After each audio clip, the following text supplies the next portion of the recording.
Magandang araw sa ating lahat. Narito ang mga mainit na balita na naglalaman ng mga naganap na pangyayari sa loob ng isang linggo dito sa Eastern Police District. Mga balitang may puso at serbisyong nagkakaisa. Ito ang mga balitang pamamarisan, patnumbay mo sa silangan.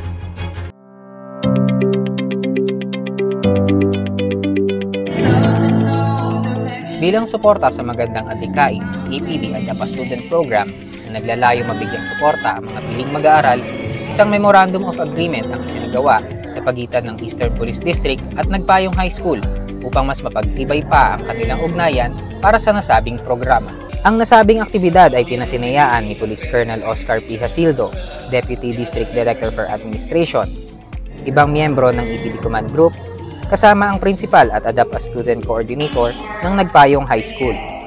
Dumalo din sa nasabing programa ang mga Chief of Police ng Pamamarisan City Police Stations, gayon din si Honorable Ivy Nicole Mariano, Barangay Kagawad ng New Lower Bicutan, Taguig City. Ano po ba masasabi niyo po sa programa ng Eastern Police District na ADAPA Student Program? Actually, napakagandang program.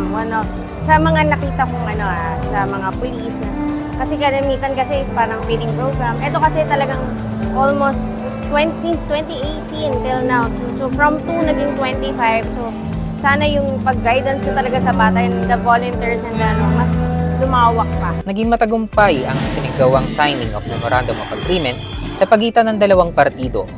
Lubos ang pasasalamat ni Principal Makasinag sa magagandang programa at serbisyo ng EPD para sa kanilang mga mag-aaral. Napakaganda itong partnership ng Nagpayong High School with the EPD.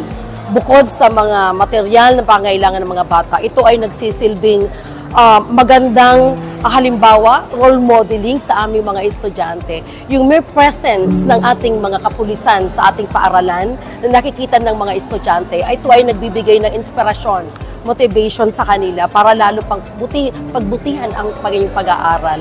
Kaya we are looking forward for more partnership and collaboration with the EPD. Maraming salamat po. Taos-pusong pasasalamat naman ang ipinaabot ng mga napiling mag-aaral dahil sila'y nabigyan ng pagkakataon na maging benepisyaryo ng EPD at APA Student Program. Sa pangalawang taon ko ngayon, napakarami na nagiging benefit, napakarami ng experiences at napakaraming opportunities ang naibigay sa amin ng Eastern Police District. Kagaya nung kanilang endorsement ng peso, isa po ako sa nakinabang at napakalaking tulong po nun dahil habang bakasyon namin, nagkaroon po kami ng fund kahit papano para sa balik eskwela, nagkaroon po kami ng panimula na pambili. Layunin ng Memorandum of Agreement na mas mapalakas at mapalawig pa ang mga magandang adhikain ng ADAPA Student Program upang patuloy na makapagbigay ng kalidad na serbisyo para sa mga estudyanteng nais makapagtapos ng pag-aaral.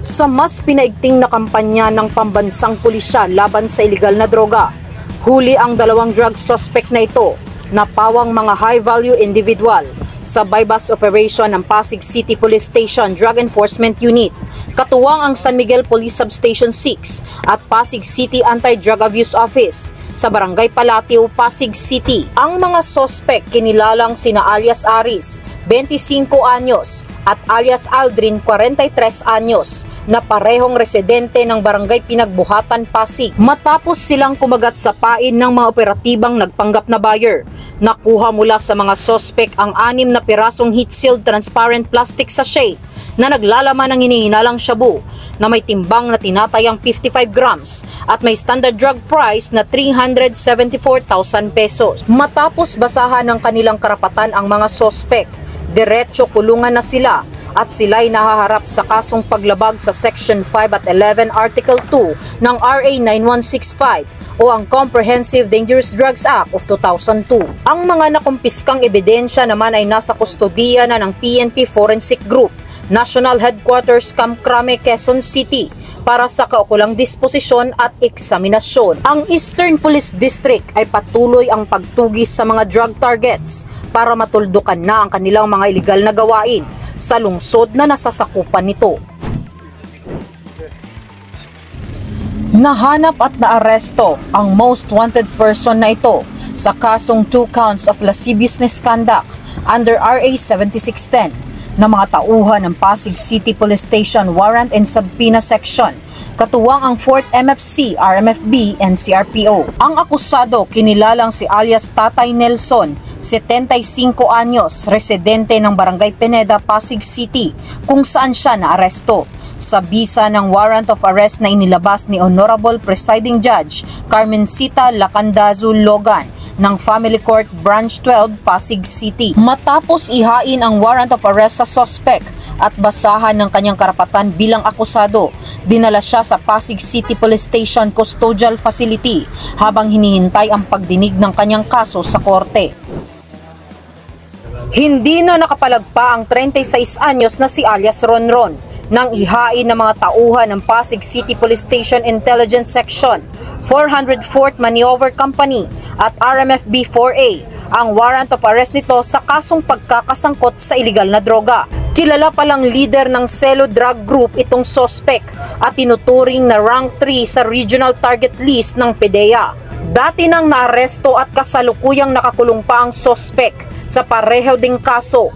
Ngunit napag-alaman ng mga otoridad na may standing warrant of arrest pa ito at kaya't agad ding inihain ng mga otoridad ang warrant of arrest ng suspect. Balik kulungan din agad ang suspect at mahaharap sa patong-patong na kaso.